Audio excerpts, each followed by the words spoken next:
What's that?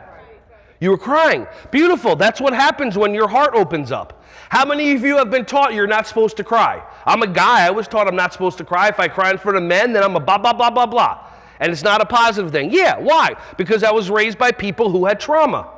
My sister, 7 years younger than me, was not allowed to be fully self-expressed. She was allowed to be upset. She was allowed to be sad. But don't you dare yell. Don't you become hysterical, because that becomes a bad thing to weaker people that have trauma. See, my world is about being fully self-expressed. My world is about creating win-win. When you see a child and the child's running over to the child to try to stop them from crying, calm down, relax, breathe in. There's a tour coming. Calm down, breathe in.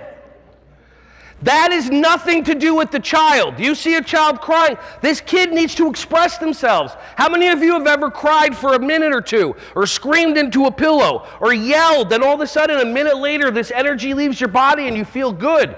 That's what this child is doing. They need to express themselves.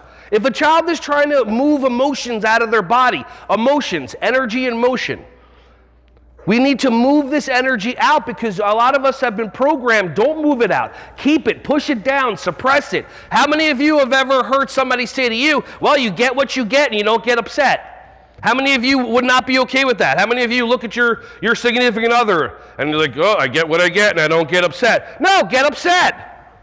If you're not happy, leave, do something, be happy, choose joy. And notice when your brain turns on and just gives you dopamine. Dopamine, you'll notice it, is when your heart shuts and your brain gets a nice kick out of it.